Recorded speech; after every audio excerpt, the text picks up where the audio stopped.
We help our clients solve problems, and we help them drive improvements in the organization. And we do this using finance and accounting as the foundation.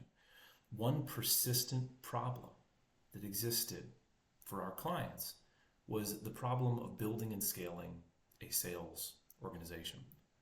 Building a sales function is hard. And it's hard because salespeople tend to be narrative-based, relationship-focused, qualitative folks. That's what makes them good at sales. That's what makes them good at their job.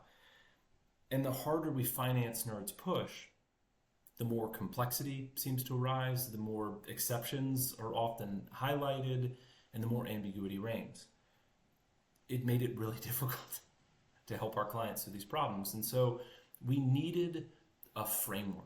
We needed a framework to better understand sales and marketing, to improve the decisioning as it relates to sales and marketing, and most importantly, to provide a guide for the ongoing and active management of sales and marketing.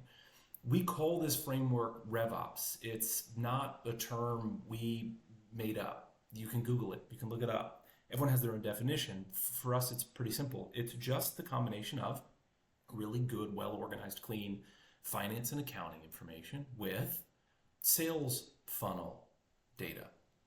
Let's have a look at what it looks like. You've seen this sales funnel before. We've added a few sections and we'll go through them quickly. At the top, you have all the time, energy, effort, dollars spent on awareness. That's like branding and marketing and PR, advertising. The next bottom section is where deals come in. It's your deal funnel. And this can be clients or deals or projects, whatever. The definition doesn't matter. It's the process. And this is where qualification occurs. A certain number come in at the top, a certain number come out at the bottom. Closed deals, close rates, traditional sales. Beneath that, we've added two other sections. In the client section, we've got delivery, execution, and quality management. This is where Rev and COGS live. And then the one beneath that is the concept of a renewal decision, which we'll get into and we'll talk about, and applies to all businesses, but it is unique. Let's do some math. All of the dollars spent on the awareness stage, plus all of the dollars spent on that middle section, divided by the number of deals or clients or projects won at the bottom of the funnel, that equals CAC. Client acquisition cost, customer acquisition cost, deal acquisition cost, whatever acronym you want. Remember that, CAC, dollars, awareness, plus funnel. All right, next. Revenue times margin times tenure equals LTV. LTV stands for lifetime value. If your business doesn't have tenure, it's fine.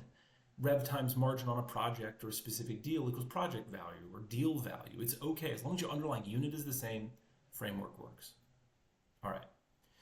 And when you have this framework and you have these metrics and you begin to combine them, you can start to see wonderful things.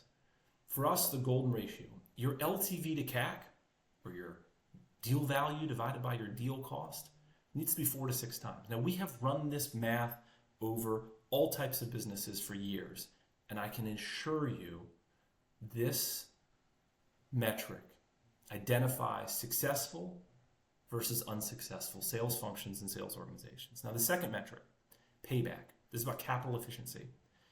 Take the CAC, client acquisition cost, deal cost, etc., then take that margin that you get over time and figure out how quickly you're going to get your money back. It's payback, CAC payback. What we know is that CAC payback below 6 months is great. It's amazing. CAC payback greater than 12 months is not great. And when you combine all this together, you have this really wonderful framework for decisioning. It helps you improve the decisions in your business. It allows you to manage spend on a go forward. And it can help you answer questions like, what should I pay my salesperson? Great question. We get it all the time. If you know the desired bookings and you know that LTV, you just divide it by 4 to 6 times and you figure out what to pay a salesperson when they're up and running. Is the spend of the conference worth it? Run the same math, but look at your close rates, because at conferences you don't get clients, you get leads, right? My marketing team tells me they can send me 100 leads a month. Run the exact same math and you can make a determination if it's successful or good decisioning. We failed to grow last year. Why? Was it a top of funnel issue? Was it a bottom of funnel issue? Was it a tenure issue, an attrition issue? Was it a margin issue? How do I know if my sales team is successful? We get this question all the time. Using the 4 to 6 times total coverage, you can look at your entire spend within that bucket. And you make a determination if they're successful relative to the bookings or the LTV or the value that they're bringing in over the same period of time that that spend occurs. Is it a good idea to increase my prices? I love this one. A lot of outside consultants, the first thing to do is they come in and they say, oh, you should absolutely increase your prices. That's short-term thinking, I think. And the reason is because what's the impact on tenure? What is the impact on your funnel, right? Use a closed loop equation like we've just created and you can make a more informed decision. And the last one is, I have limited time, so where should I focus my efforts? Using this framework, you can focus your efforts where you have the highest ROI and the quickest payback. We are Ballast Consulting Group. This is the RevOps framework that we've developed to help our clients. I hope you enjoyed it.